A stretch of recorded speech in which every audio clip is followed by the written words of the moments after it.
Nagui et Leila Kader Boudadi, les Bravos d'Or, se confient sur leur complicité. C'est toujours une grande récréation. Ce mercredi 1er janvier, Nagui et Leila Kader Boudadi présentent la cérémonie des Bravos d'Or, diffusée sur France 2.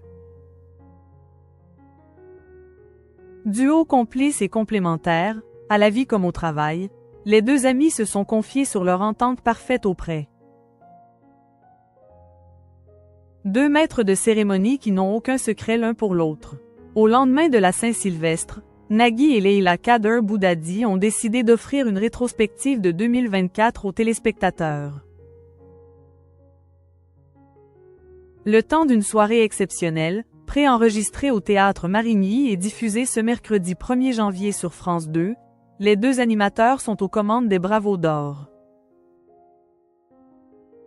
L'objectif: récompenser les plus grands succès populaires de l'année. Du cinéma, en passant par la littérature et les podcasts, 18 catégories seront mises en avant durant cette cérémonie. Et attention, contrairement aux remises traditionnelles, ce prix sera attribué en fonction de chiffres concrets. Seul le « Bravo spécial de l'année 2024 » a été soumis au vote du public.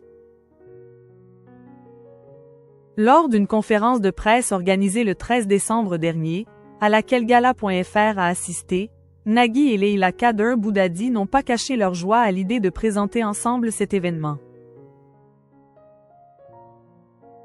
C'est réjouissant car c'est un vrai échange, a confié la journaliste de 44 ans. En formant un duo complice dans la bande originale sur les ondes de France Inter, Nagui et Leila Kader Boudadi savent parfaitement quel tempo adopter pour les Bravos d'Or.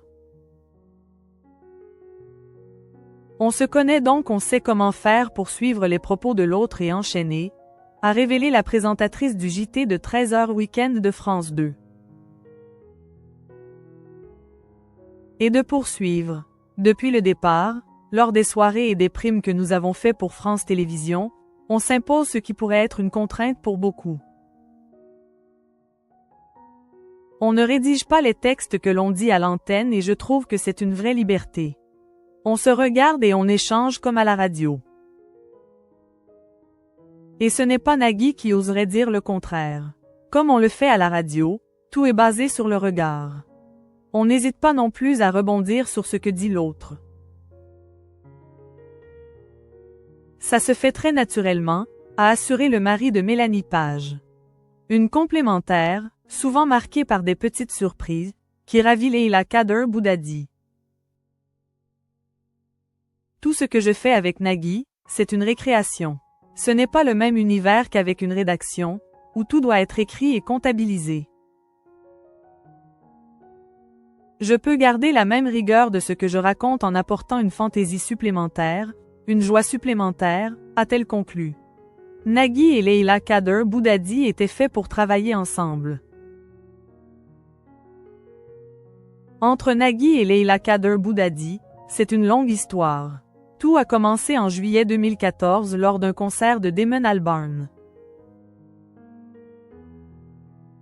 Alors qu'elle se trouvait dans un taxi, elle a reçu un message de la part de l'animateur lui indiquant « Vendredi, on fait un pilote, j'aimerais que tu sois là », racontait la compagne de Pierre Guénard auprès de Paris Match, en juillet 2020. À l'issue du casting et un temps de réflexion, la journaliste a rejoint la bande originale, diffusée de 11h à 12h30 sur France Inter, et quittait son poste sur la chaîne Arte. De fil en aiguille, une amitié s'est créée entre les deux animateurs. Nagui, c'est ma très belle rencontre. Il a le sang chaud des Méditerranéens, comme moi. On se comprend, on se parle franc, confiait la mère de famille. Et de conclure. Aujourd'hui, on est unis indéfectiblement, comme un vieux couple.